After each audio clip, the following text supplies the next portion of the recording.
One विभाग को न्यायालय से मिली बड़ी जीत। इलेक्ट्रो स्टील वेदांता कंपनी को 455 एकड़ फॉरेस्ट लैंड के बदले देना होगा 2400 एकड़ जमीन। कंपनी के द्वारा वन विभाग की 455 एकड़ भूमि पर किया गया था अतिक्रमण। बोकारो के चंदनक्यारी प्रखंड के सियालजोरी थाना क्षेत्र स्थित इलेक्ट्रो स्टील वेदांता कंपनी को 455 एकड़ फॉरेस्ट लैंड के बदले फॉरेस्ट विभाग को देने होंगे 2400 एकड़ जमीन, यानी कि फॉरेस्ट की जमीन के बदले 5 गुना जमीन देने पड़ेंगे। उक्त बातें बोकारो के जिला फॉरेस्ट अधिकारी रजनीश कुमार ने कहा।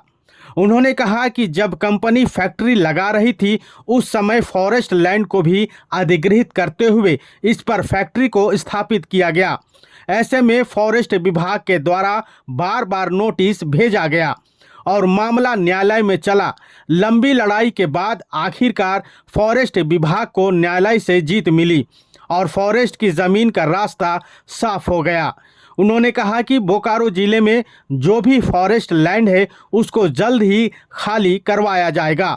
कंपनी के द्वारा जो फॉरेस्ट की ज़मीन अधिग्रहित किया गया है उसको ज़मीन के बदले 5 गुना ज़मीन फॉरेस्ट विभाग को देना होगा।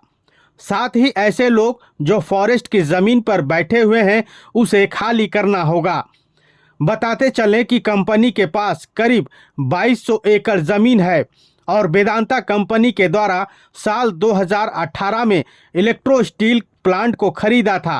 बोकारो के फॉरेस्ट अधिकारी ने कहा कि फॉरेस्ट की ज़मीन जहां जहां भी है फॉरेस्ट विभाग के द्वारा वैसे ज़मीनों को चिन्हित किया जा रहा है। जो आपने अभी कोर्ट का ऑर्डर देखा वो इलेक्ट्रो स्टील जो कंपनी चंदनक्यारी में थी उनके द्वारा जो वन भूमि का अतिक्रमण किया गया था उसी केस के सिलसिले से है। तो माननीय उच्च न्यायालय का जो आदेश की प्रति है आप उसमें से वो हिस्सा देख सकते हैं कि कैसे वन भूमि को अतिक्रमित किया गया। उसमें से दोनों टाइप के लैंड थे, रेवेन्यू फॉरेस्ट भी थे और नोटिफाइड फॉरेस्ट जो फॉरेस्ट डिपार्टमेंट का होता है वो भी थे। तो बहुत सारे फोर्सफुल तरीके से, बहुत ही अवैध तरीके से जो हरी भरी जंगल की भूमि थी उसको जमींदोज करके वहाँ पर फैक्ट्री का स्थापना किया गया था। उसमें सिर्फ अन्य इन्वायरमेंटल लॉज नहीं, फॉरेस्ट के जो फॉरेस्ट कंजर्वेशन एक्ट हैं, इंडियन फॉरेस्ट एक्ट हैं, उनका वायलेशन किया गया था। उसी वायलेशन में जो वन विभाग द्वारा बात दायर किया गया था उस बात को क्वैश करवाने के लिए जो जिस केस में आप नाम देख सकते हैं श्री पी पाठक एंड श्री उमंग केजरीवाल, ये लोग माननीय उच्च न्यायालय की तरफ गए थे। माननीय उच्च न्यायालय की तरफ से जजमेंट आ गया है, उनका केस क्वैश नहीं किया गया है। तो यह एक मैसेज है कि जो भी वन भूमि का अतिक्रमण करते हैं आज न कल उनको लॉ फेस करना पड़ेगा, आज न कल उनको न्याय आएगा। तो यह एक मैसेज है कि कोई भी वन भूमि को अतिक्रमित ना करे।